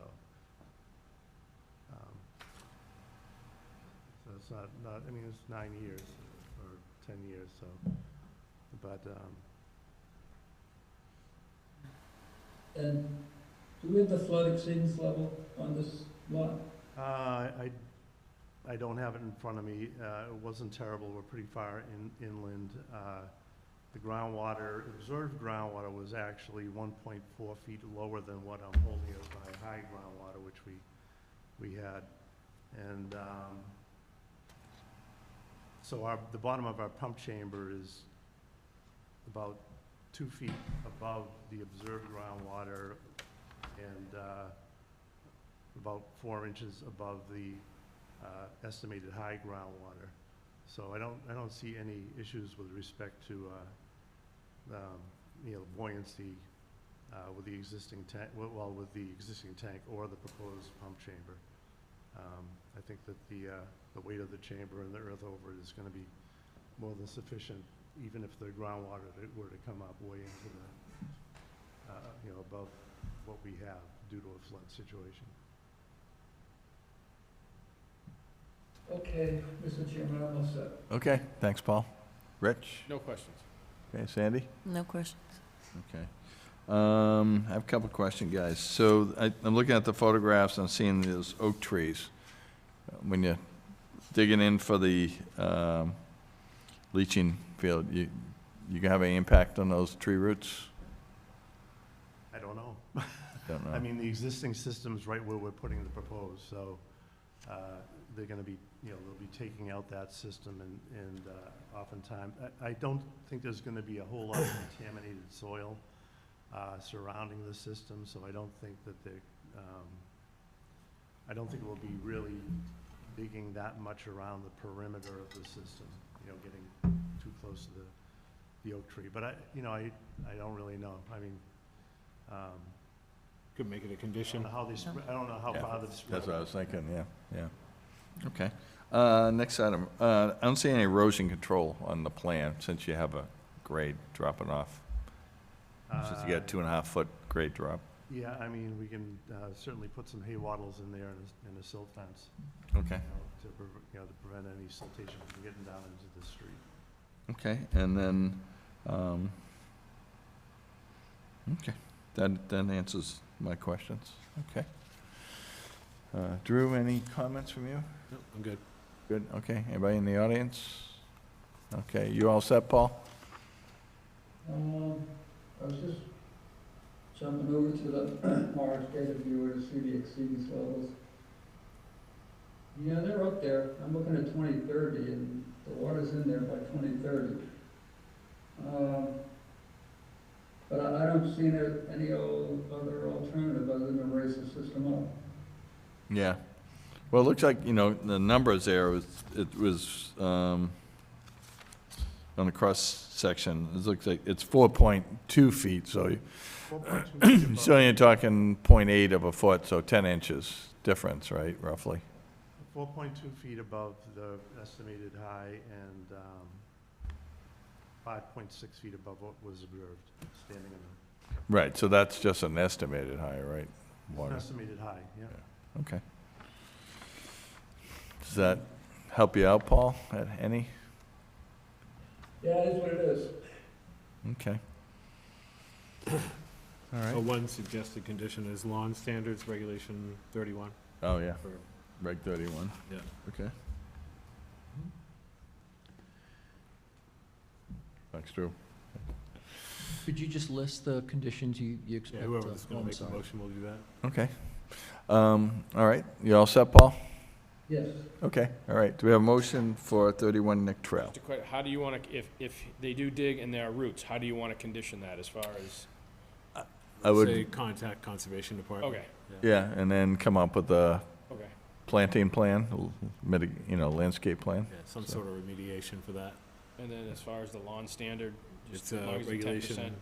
regulation 31, lawn standards, just to make sure when you return the existing conditions that it's compliant with our lawn standards. And then the erosion control, hay bales, hay wattles, or, That's- the socks. Yeah. So, yeah. Okay. Make a motion, or? Yeah. Okay. Yeah. Make a motion to close an issue, 31 Nick Trail with the following conditions. If when digging does start, any tree roots are impacted, to notify staff. Silt fence around the perimeter, and regulation 31 lawn standards, return the lawn to its existing condition. Okay, and if trees need to be removed, then did you say a remediation plan will need to be Yeah, required? I guess that would yeah. fall back on, after contact staff. But I just want to clarify, give a little more detail to that condition. So if the roofs are impacted and tree is impacted, then the mitigation plan will follow after staff Correct. Observes. Yep, correct. Okay. Do we have a second? You specified silt fence. Did you mean Silt model? sock, silt socks. Silt Silt socks. socks, yeah, yep, Hay yep. wall, okay. That on the, would it be sufficient, in your opinion, to have the hay wattles on the down gradient side as opposed to around the entire site? There's gonna be some heavy equipment that has to get in and out of there too, so Yeah. if they enter in off of Nick Trail and put their hay wattles down along Uncle Henry's and the abutting property, that should, anything that's gonna, Yeah, I think, yeah, yeah, that, because that's where the erosion's gonna, Right. water's gonna flow on that side, so, yes, yeah. yeah. Yep. Sounds good. Okay, so a motion made, second? Second. Okay. All right, any other comments? Okay, seeing none, we'll go vote. Paul? Yes. Rich? Yes. Sandy? Yes. And I vote yes. Great. Thank you, gentlemen. Thank you very much.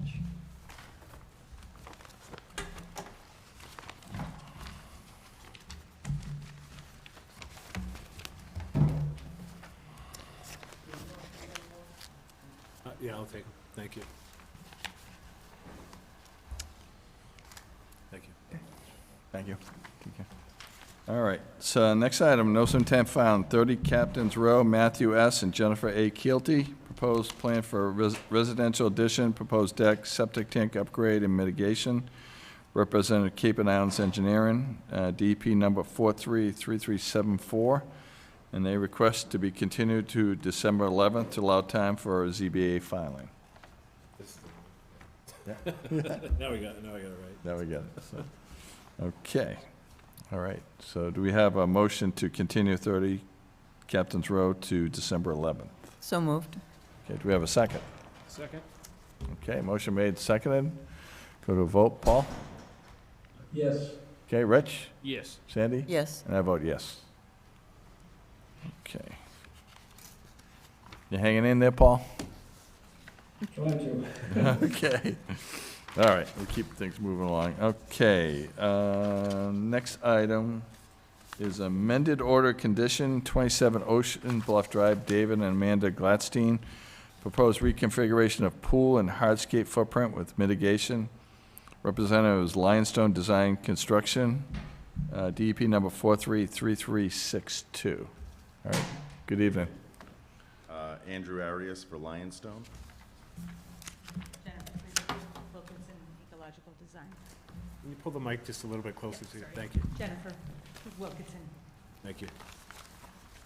So we're here since you guys were kind enough to give us, our first approvals on everything else going on in there. While we have all this remediation going on and while we have all the silt fence and straw wattle in place, and we're disturbing these areas, the client really had an urge to, take care of the oddly shaped pool at this point in time. Twofold, one for, therapeutic purposes, but more importantly for their two young kids, they really wanted to have an auto cover on there. When they're entertaining and things like that, they wanted that from a safety perspective. So we thought that doing all of this now would make more sense than trying to come back later and disturbing all these areas that, we're doing plantings on and, trying to get equipment back there when we have the availability to do it right now. Okay. Our idea is to, take, the existing area we have, it's an oddly shaped pool. To be honest with you, I was trying to get a hold of the surveyor to change that. It's indicated as slightly larger on that plan that isn't intended. It's actually going to be 35 feet long. Right now it's about 38, 39 feet long, and it's about 20 feet wide. We're reducing that down to 18 feet wide, but just kind of squaring up the entire thing. It would interfere with an existing cultivated area that we have going on right now that is propagated with non-native kind of floral plantings. We wanted to move that area over to the other side of the property and then, obviously revegetate with, native species, coinciding with the, pretty intense planting plan that we have already going on with the original order conditions.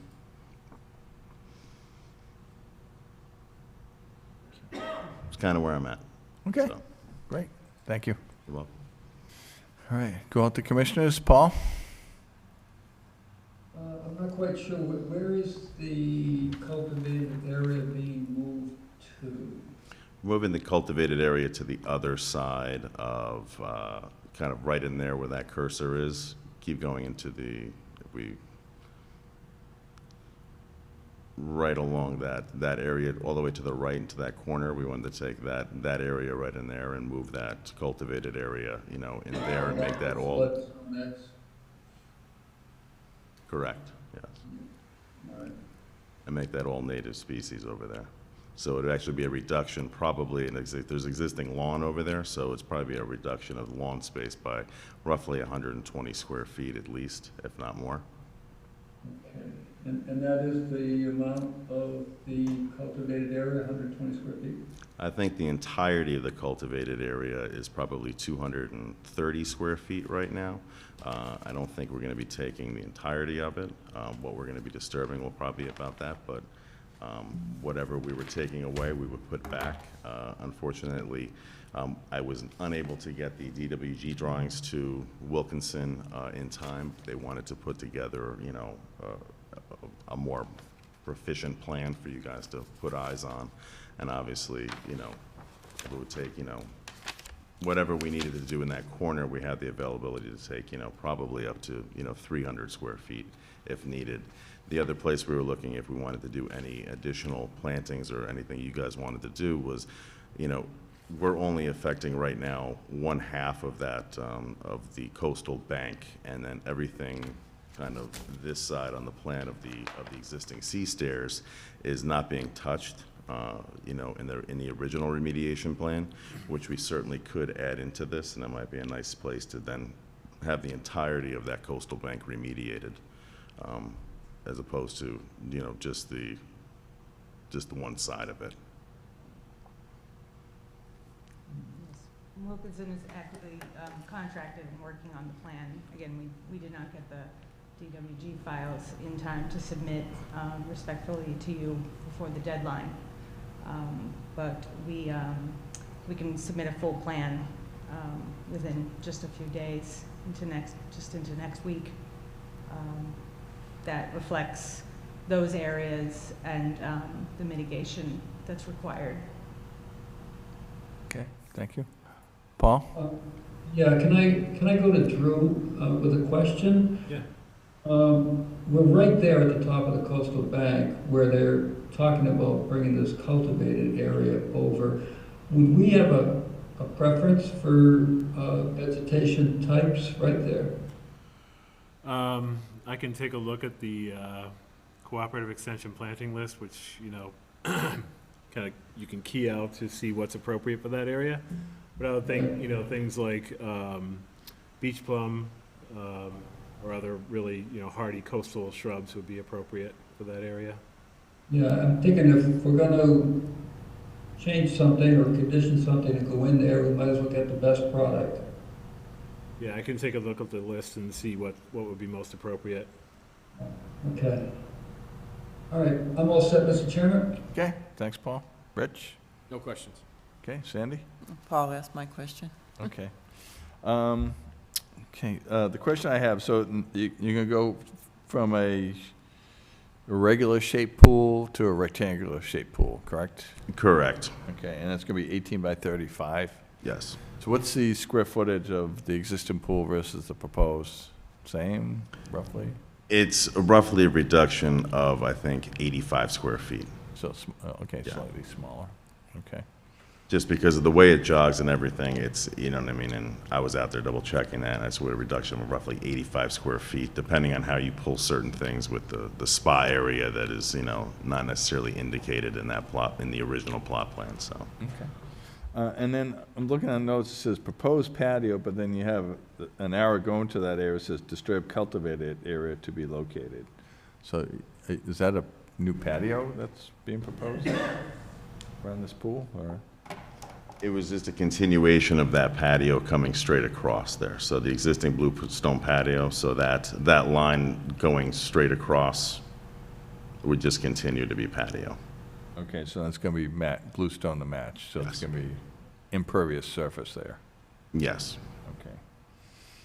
So, and then, so that's existing all cultivated around that edge of the patio, except for the opening for the stairway going down to the beach, right? Correct. Okay. All right. Okay, thank you. Anyone, let's see. Drew, you got any comments? Just a condition for drawdown of the pool by pump truck, tanker truck.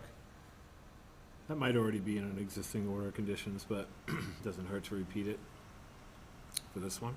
Okay. And I can make some recommendations as far as appropriate coastal plantings in those cultivated areas.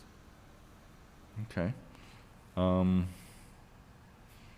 Would it be advantageous to, I know since they're working on the mitigation and planting plan? Oh, yeah, So- so this can be rolled into that. as Rolled far into as- that, yeah, so instead of doing a continuance, that we approve it based on submittal plan and, That was included in the narrative as well, that's their plan to do that, Yeah. so, yeah. okay. All right. And Commissioner's fine with that? Yep. Okay, great. Okay, thanks, Drew. Sure. Anybody in the audience, any comments? No, seeing none? All right, do we have a motion for amended order conditions for 27 Ocean Bluff Drive? Make a motion for amended order of conditions at 31 Nick Trail. You know, this is 27 Ocean Bluff. Oh, geez, We're all 27 Ocean, I'm sorry. No, we're all 27 doing it. Ocean Bluff, with the following conditions. Staff recommends a coastal plantings and a condition a pump truck for the work on the pool. Okay, so the applicant will submit the planting plan to staff and staff to consult and Yeah. approve. Yep. Right, okay. I just want to get the wording correct on that, so, okay. Anything else to add for conditions, Drew? Are we good with I that? think that was it. Okay, great. Do we have a second? Second. Okay, motion made second. Any other comments? All right, seeing none, go for a vote. Paul? Yes. Rich? Yes. Sandy? Yes. And I vote yes. Great. Thanks so much. Appreciate it.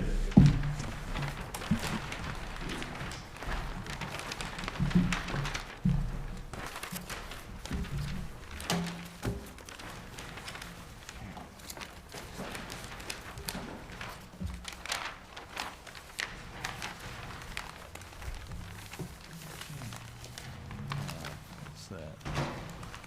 Okay.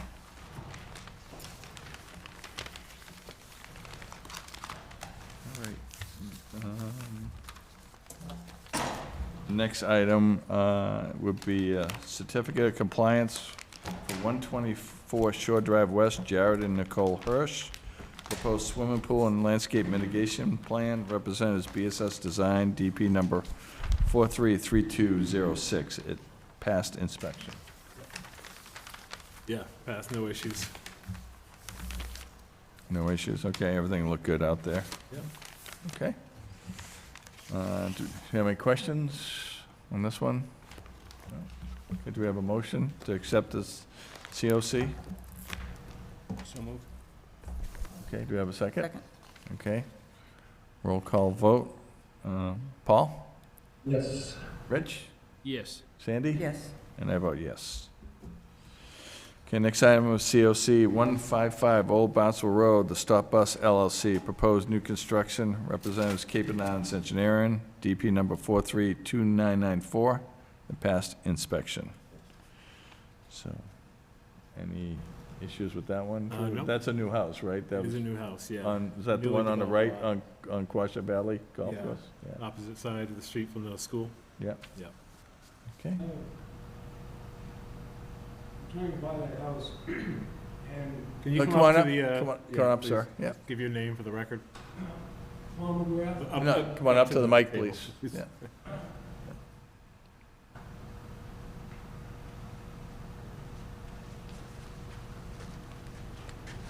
my name is, oh, I'm sorry. My name is Paul McGrath. Currently live at 5 Homer Road in Hollisport, Massachusetts. And I was trying to buy this property, and the order of compliance, the property was done 6 years ago, completed, and the order of compliance was never submitted, it wasn't submitted for. So you need this approval to purchase the house? Is that- Yes, I do. Yeah, okay. But what exists is nothing like what was on the plan. Probably gonna get myself in a lot of hot water, but. During my inspection, it matched up with the plan perfectly. There were no issues. Do you have a copy of that plan? Could I see the copy of the plan? I don't think we have it. I can, if you want to contact me, I can send you a PDF of it or a hard copy in the office tomorrow. We don't have it in paper form tonight. The original, the original plan was never changed, is that correct?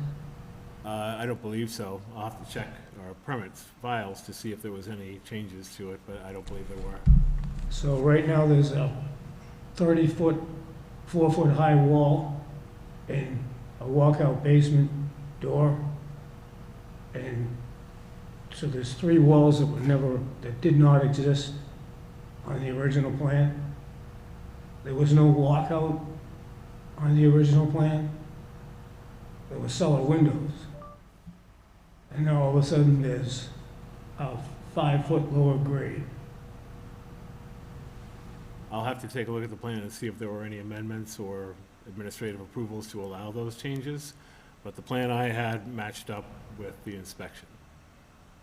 We just don't have it in paper form right now, but I can gladly go over it with you tomorrow or at your convenience. You want to come into the office tomorrow and see Drew? Yes, I would. I mean, You just want to make sure it's 100% correct, right? Everything's 100%, so there's no future issues? Is that your reason? That's exactly right. Sure. Okay. Understood. All right, so do we want to hold off on this one? Yeah, I would hold off. Okay.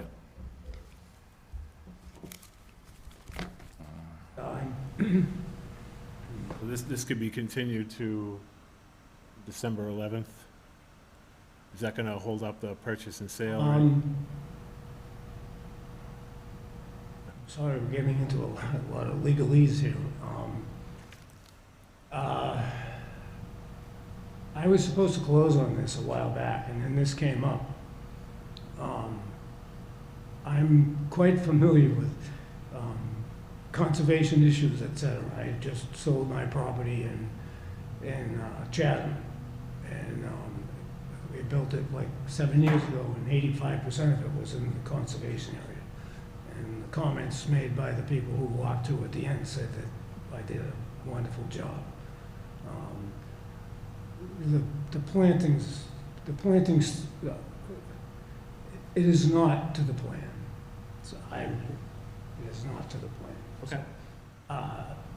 It's up to you whether, I mean, I don't know, I don't want to end up. I mean, it boils down to when we do inspections, if it's in substantial compliance, then if it's like, Well, if there wasn't any 4-foot wall, and there wasn't any cellar door, and now there is, and the plantings a aren't cellar there. door isn't really an impact to wetlands, but if there's outside hardscaping that wasn't part of the plan, that's certainly something we can take a look at, but a cellar door, I don't know how that, you know.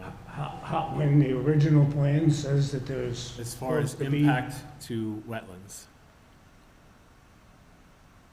So there could be So the order- deviations. there We was- we can take a look at the plan Okay, what- tomorrow and go over all of that. Okay. I'm happy to do Okay. Do a site, another site that. Yeah, we visit? could do a site visit with you. Well, I don't own the property, so I don't know. Understood. I can come in and see you and just But look I at don't want the pictures. commissioners to sign this tonight until that happens.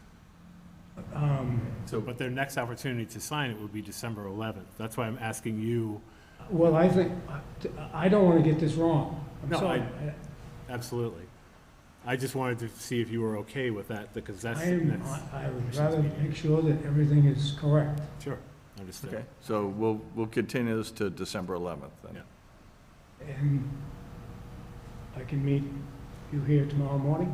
Let me just check I might have some morning appointments, but I'll. Mr. Chairman, is there if I ask a question here? Yeah, sure, go ahead. Is this the house, does this have a shared driveway?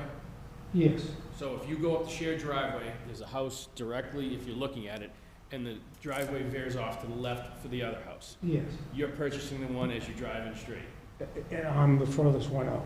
Okay, so your concern is that there wasn't a door and a retaining wall there prior to, because I think I can answer that question. Well, on the original plan, there wasn't, it just shows gradual sloping. My memory's not what it used to be, but if I remember correctly, to the right side, the D side of the house, there's a slider on the walkout basement. That's what was there when it was constructed. That's not what was on the plan. That's why I wanted to make sure that was, Okay. see, Okay. there was no record. Why didn't they apply for it at the time when they sold it 6 years ago? Sure. Had 4 lots, and all of a sudden 3 were asked for compliance for, and this wasn't till now.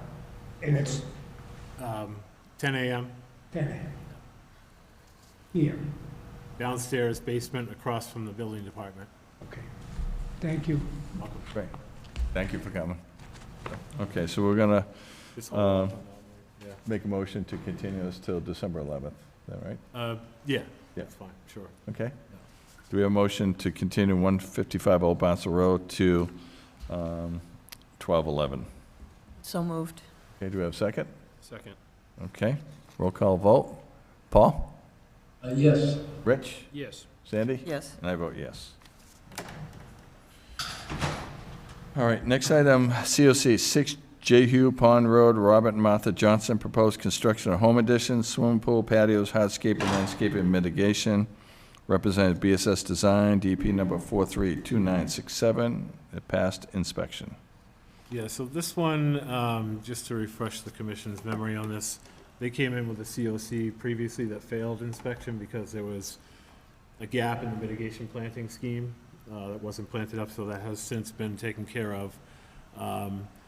And it triggered kind of setting the clock back for the mitigation monitoring, so we'll add that in as an ongoing condition if you Okay. approve this. It won't be a condition in perpetuity, but it'll be ongoing after the COC is recorded. Okay. Just FYI, background on that one. Excellent. Okay, do we have a motion to accept the COC at 6 Jehu Pond Road? So moved. Do we have a second? Second. Okay, motion made, seconded. Any other discussion? Okay, seeing none. Go to vote. Paul? Yes. Rich? Yes. Sandy? Yes. And I vote yes. Okay, last item, 25 Tide Run, Patrick and Nissa Knight, proposed site improvements and dock maintenance plan. Representative Capons Islands Engineering, DP number 433162, that passed inspection. And this is another one, same situation where there's still time left on the mitigation report, so we'll just add that in as an ongoing condition. I think there's one more year to this. I'll have to double check, but I know it's not complete yet. Okay. The mitigation monitoring reports. So, I remember this site, this is one was a brand-new house, and they had, the silt trench. fences failed, and they were working past the limit of work, and Yeah. I know Dan went out there and scolded them, and It looks great. The plantings they put in, everything, the whole site has been stabilized. It looks very good. okay. So is this COC for the house? Because this says site improvements and dock maintenance plan. So yeah, it is for the house, yeah. Okay, so that, is that an incorrect I statement? think or- it's an incorrect, yeah. Okay, wording. so that's for house? Yeah. New house, okay. It was, Yeah, yeah, because so I it was- both activities under that notice of intent. The dock, The dock got the, what do you call it, see-through decking put on it. Yeah. And then there was, yeah, the house and the mitigation. yeah, because that was an existing dock, and the existing house was torn down, and the Correct. new house constructed. Yeah. So, okay. Yeah, because I was doing my inspections for ARC, part of New Seabright, and I went by and I looked at it, and I saw there was all the issues out there, so. Yeah. So, okay. All right, so do we have a motion for the COC at 25 Tide Run. So moved. Okay, we have a second? Second. Okay, motion made, seconded. Vote, Paul? Yes. Rich? Yes. Sandy? Yes. And I vote yes. Okay. All right, we'll go back to the top of the agenda. We have approval of draft minutes from the 23rd of October. And it's myself, Sarah, Sandy, Paul, Rich, and Shauna. So Sarah and Shauna aren't here, so we have 4 of us. That's enough, right? That's enough, right? Yeah, that's Yep. enough, yep. So do we have any changes or questions? Yeah, I think I took a screenshot of it, but that's probably just a typo, but it's under commissioner status. Alex Zolo submitted a letter requesting to resign from her role as a full lodge, LODG. Okay. So we'll change that to a Yeah. full-time member, yeah. That was it. Okay. Sandy, anything? No, I had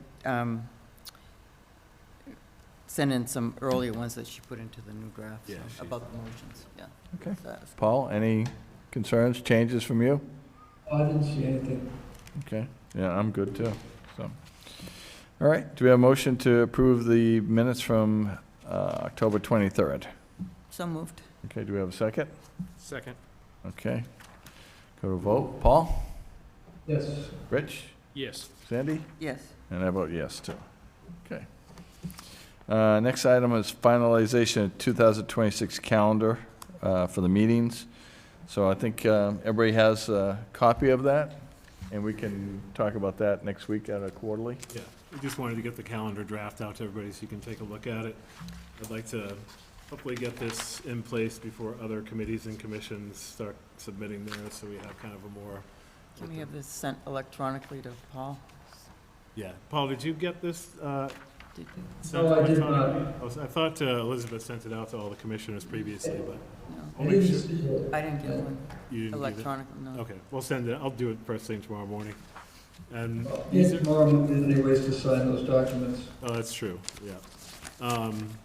And then, at the quarterly, you'll need to, the commission will need to establish what the quarterly dates will be for 2026 as well. Right.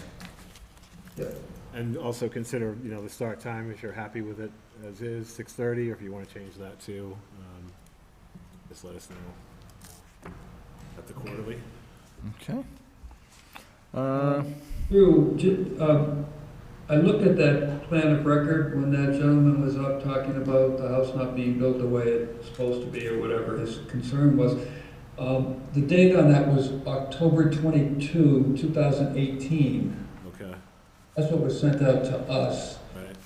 Again, it's a footprint, so, doors, walkouts, windows, sliders, whatever, they're not there, so I don't know if this information may be in the folder. I remember that hearing. I was on the commission Yeah. back then. I remember that one because just, the site, it's next to the golf course, and I played that golf course for years, so I knew the site. And then the name Stop Bus LLC, it's just a different name. Yeah, so, I don't know, it kind of stuck Yeah, with me. these but- are 3 new developments all right next to each other. Yeah, So, 1, 2, 3 in a row, yeah, so. I'll follow up. It's possible I may have had the wrong plan, or I might have gone to the wrong site. Yeah, could have, But yeah. I'll follow up and make sure that everything, Okay. if it doesn't match up, we'll, have deliberation on it. Okay. What to do, yeah. All right. Okay, so then we'll do calendars next week. We got water quality issues, then all the other stuff, so. Yeah, I was gonna highlight all the other Yeah, at the- updates at the quarterly. At the quarterlies, okay. All right, good, it's 8:35, doing pretty good. Paul, do you have anything you want to add before we adjourn? No, I think I'm all set. Okay, well, hopefully you feel better. I'm trying. I didn't want to bring whatever I have in to give it all to you people. We appreciate that. Yeah, we definitely do. That's good. Rich, Sandy, you guys have anything to add No. tonight? No? Okay, you all set, Drew? All set. Just Okay, gotta have your great. signature on, coming around for the permits. Yeah. Yeah. Okay, no, good meeting, no. Everything worked out well tonight. Okay, so, do we have a motion to adjourn? So moved. Okay, do we have a second? Second. Okay, we'll go to a vote. Paul? Yes. Rich? Yes. Sandy? Yes. And I vote yes. All right, thank you, everybody.